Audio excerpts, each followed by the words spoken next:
If you're a fan of American history and you are ready to engage with the challenges of what a post-Civil War world was like, especially in the North, which had long since abolished slavery in most states, but you still want to explore what relationships were like, then today's book just might be for you. Today, I will be taking a look at No Right to an Honest Living by Jacqueline Jones.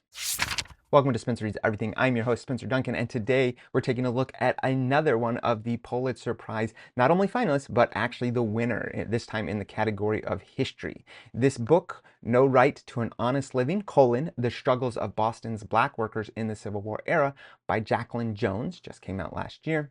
And it is a fascinating look at what it was like to try to make it in Boston in the Civil War and in the post-Civil War era. And so this is a history book, and it is going to, by most means, look like your typical history book. It is going to be full of some dates and figures, and it is going to be full of individuals. I will say that one of Jacqueline Jones' strong points in this book is that she does try to really focus on some specific people to give you a little more texture to any of the broad themes that she is trying to paint. Now, I think the reason why she chose this, and probably something that most people should know of if they don't already know of, and that is that, of course, before the Civil War, most northern states had abolished slavery. That does not mean that they had equality. And so I think that's a big premise of this book. Furthermore, Boston at this time was one of the most important cities in America, and it had been one of the centers of the abolitionist movement. Despite that, again, that does not mean that it was easygoing for all of the free black people living in Boston, whether they were formerly enslaved or people that had been born into freedom. Regardless, this is a book that outlines the challenges of trying to work in the city of Boston and what types of things they had to deal with, even in a city that had been one of the centers of the abolitionist movement. And I think one of the key things that she's trying to highlight with this book, as she shows all the various challenges and the fact that, just as you would expect, even though this isn't the Jim Crow South, there's still a great deal of segregation. There's still significant limitations on what people can do. You by no means have full integration. And so it is an exploration of how people are trying to navigate still rather racist society, which is not to say that there is no success. As a matter of fact, I feel like the thing that Jacqueline Jones does well in this book is she tries to show how people are being successful despite the added challenges. I mean, it really offers a remarkable exploration of not just the struggles, but the resilience of the black individuals and the families in Boston during the years of the Civil War and just after it.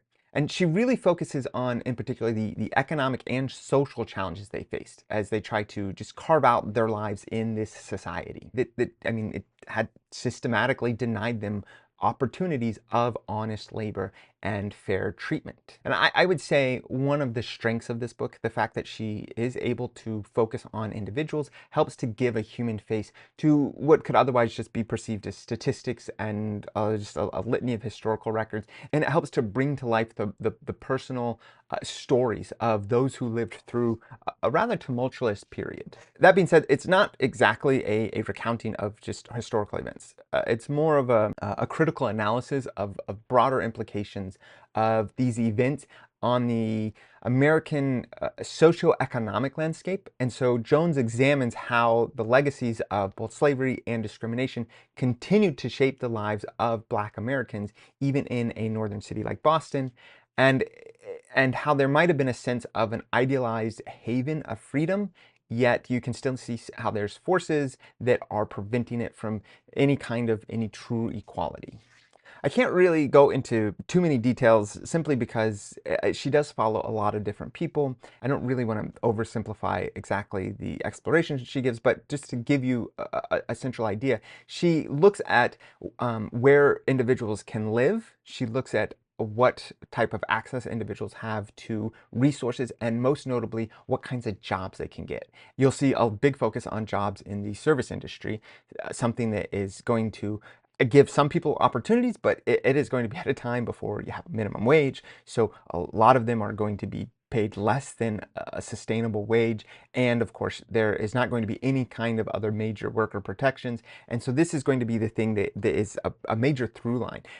But like I said, you do have some people that break out of that, and you do have some successful individuals, at least relatively speaking, that seem to make it into essentially a middle class lifestyle.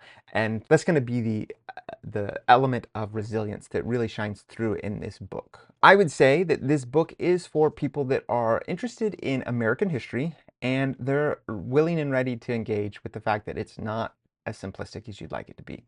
And I know that as you study the Civil War and as you study racial relationships in America, there might be a tendency to oversimplify that in the North you didn't have slavery and people had much better lives, and in the South, of course, you had slavery. And I think this is an example of, I wouldn't say that that's not entirely true, but that there's definitely more to it. And that even though you didn't necessarily have slavery, you definitely still had people taking advantage of the black population. And as I already said, Boston, of course, being supposedly one of these beacons of the abolitionist movement, it shows how that's an inherent contradiction. And it's also worth remembering that when you talk about the abolitionist movement, it really was never a mainstream movement, at least in terms of people that were actively engaged with fighting for abolition.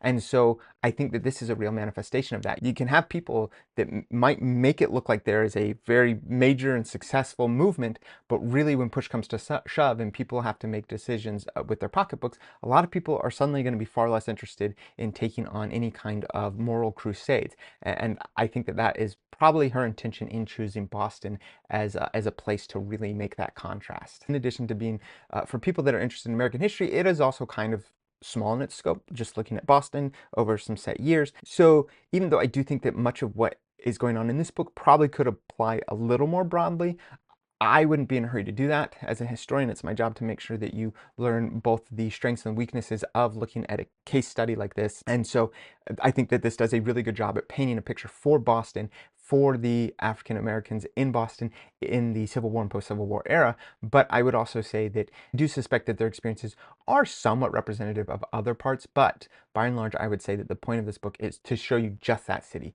And so I think that that is something that needs to be remembered as you're exploring this book. Who is this book not for? Well, for people that aren't interested in better understanding race relationships, especially in a post-Civil War Boston. I think that that's going to be a lot of people, not just people that aren't interested in race relationships, but not everyone is particularly interested in history. This is a long book. I did think that it was well done. It is not written for it's somewhere in between an academic and a popular audience. She did publish it with basic books and not with a university press.